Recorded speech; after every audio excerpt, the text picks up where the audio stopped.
ये खानी जापाना में होने वाले सच्चे वाकये की है। हुए है ये बात जापा नन के पराने वक़्तों की है, जब एक गांव में एक बहुत खूबसूरत नौजवान लड़की रहती थी।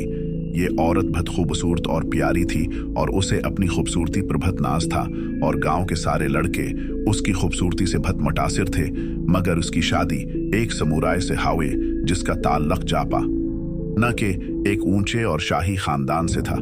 वो समुराय भी गांव के दूसरे लड़कों की तरह उसकी खूबसूरती से बेहद मुतासिर हुआ और उससे सच्चा प्यार करने लग गया और इसी तरह उनकी जिंदगी के दिन गुजर रहे थे। मगर एक दिन उनके कबाइले की जंग हो गई और एक समुराय होने की वजह से इसे जंग के लिए जाना पड़ा और उसने अपनी बीवी से कहा वो बहुत जल्द वापस लौटेगा।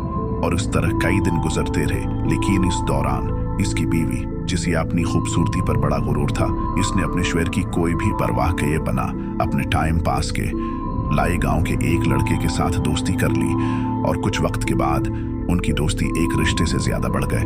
उनके दरमियान वो सब कुछ हवा जोन ही होना चाहिए था। और जब इस समुराय को गए हुए 1 साल से ज्यादा का वक्त हो गया, तवास लड़की को लगा कि आस काश्वर अब कभी वापस नहीं आएगा। वो मर चुका है और अब वो बिल्कुल आज़ाद है और अब वो जो चाहे वो कर सकती है। और समुराय की बीवी और इस लड़के की दोस्ती के किस्से पूरे गांव भर में मशहूर होगी और सब लोग इस लड़की के किरदार पर इंगली उठाने लगे। लेकिन एक दिन बहुत अजीब बात होती, ये क्योंकि उसका शौहर एक दिन अचानक वापस आ जाता है और वे अपनी बीवी से मिलने के लिए बहुत बेताब होता है। और जब उसे गांव वालों से पता करने पर अपनी बीवी की हरकतों के बारे में पता चलता है तो उसे ये सुनकर बहुत बुरा लगता है और वो बहुत गुस्से में आ जाता है और वह अपनी तलवार ले अपने घर जाता है। लेकिन उसे वहां को नहीं मिलता और कुछ देर बाद ढूंढने पर उसे अपनी बीवी और वो लड़का खेत में मिलते थे। यावर वो समुराय जो कि अब गुस्से से पागल था,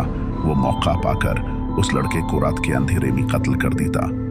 यावर वो लड़की जो कि उन सारे हालात से बेखबर होती है, जब वो सुबह उठती है और उस लड़के से मिलने के लिए जाती है तो उसे पता चलता है कि उसके दोस्त को किसी ने बहुत बुरे तरीके से कत्ल कर दिया। तो वो बेत डर जाती और वो वापस अपने घर आती है तो वो सामने अपने समुराय शौहर को देखती। तो बहुत हैरान हो जाती। यावर वो ऐसा जाहिर करती ये जैसे कुछ भी ना हुआ हो, लेकिन वो समुराय जो कि अब अपनी तलवार से कानों की दोनों जानिब से होंठों तक काट देता और इससे कहता कि तुमको तुम्हारी खूबसूरती पर बड़ा नाज था और अब देखो तुम्हारी क्या हालत होगी ये, और अब तुमको कौन पसंद करेगा और कौन तुमसे शादी करेगा। तुम्हारे साथ ऐसा ही होना चाहिए, तुम उसके ही लायक हो। और उसके बाद वो समुराय वहां से चला गया और उसकी बीवी दर्द से तड़प तड़प कर एक ही दिन में मर जाती है और उस वक्त से उसकी आत्मा वहां भटकने लगती है और वो अपने हाथ में एक बड़ी कींची लय शहर की गलियों में रात के वक्त घूमने लगती है। और उसे जो कोई खूबसूरत इंसान नजर आता है तो वो इसके पास जाती है और उसे भी अपने जीसा कर देती है। एक मर्तबा की बात है कि एक खूबसूरत जवान लड़की जब रात के वक्त अपने काम से वापस आ रही होती है तो उसे रास्ते में एक औरत मिलती जिसने एक बड़ा कोट पहना होता और अपना चेहरा एक मासिक से ढका होता।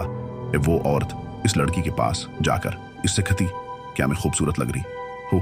वो लड़की उसे देख कर कहती है, हाँ तुम अच्छी लग रही हो। लेकिन जब वानी अपने छरे से मासिक हटाती है वो इससे दोबारा पूछती क्या मैं खूबसूरत लग रही? तो वो लड़की उसका कटा हुआ छरा देख कर कहती है नहीं, तो वो गुस्से में आकर उसका छरा भी कैंची से काट देती है। उसके बाद से शहर में उस तरह के बद से वाक़ात रोनमा होते हैं और लोग इससे बहुत ज्यादा खौफजदा हो जाते हैं। उसी तरह एक बार रात के वक्त एक लड़का जिसकी उम्र 18 साल होती है वो एक वीरंग गली में से गुजर रहा होता है और अचानक वही आत्मा उसके सामने आ जाती है और अपना मासिक हटाकर पूछती है, क्या ले खूबसूरत लग रही हो? वो लड़का उसे देखकर बहुत घबरा जाता है और उसको इस आत्मा का इल्म भी होता है तो वो उसे जवाब देता है, हाँ तुम खूबसूरत लग रही हो। तो वो कटे हुए छरे वाली आत्मा इस पर मुस्कुराती है और उससे कहती है, मैं तुम्हें भी अपने जीसा बना देती हूँ। और वो उस लड़के के छरे को भी कींची से काट देती है और कहती, लो अब तुम भी मेरी तरह खूबसूरत हो गई हो। उस कटे हुए छरे वाली आत्मा के खौफ में सारा जापान डूबा हुआ है और पुलिस भी उसका पता लगाने में नाकाम हो गए है।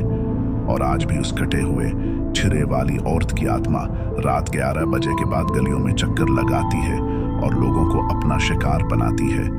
इसलिए अगर आप भी कभी जापान जाए तो उस कटे हुए छिरे वाली औरत की आत्मा से बचकर रहे। क्या पता उसका अगला शिकार आप ही हों। लेकिन उससे बचने का एक रास्ता है, वो ये कि अगर ये कटे हुए छिरे वाली औरत की आत्मा रात को आपके सामने आ जाए और आपने छिरे से मांसा हटाकर आपसे पूछे क्या मैं खूबसूरत लग रही हो, तो आप उसे कोई जवाब ना देना, बल्कि उससे खना के तुम इवज लग रही हो, इस पर वो सोचने लग जाए। लेकिन इस दौरान आपको इतना वक्त मिल जाएगा कि आप वहां से अपनी जान बचाकर भाग सको। इसलिए आप इस कहानी को अपने दोस्तों, खानदान वालों और जानने वालों से जरूर शेयर करें ताकि उन्हें भी इस कुटे हुए छिरे वाली औरत की आत्मा का इल्म हो जाए। इसी मजीद रोमांचक और दिलचस्प डरावनी कहानियों के लिए हमारे साथ जुड़े रहे और हमारे चैनल को सब्सक्राइब करना ना भूलिएगा ताकि आपको लेटेस्ट अपडेट्स वक्त पर मिलती रहे। शुक्रिया।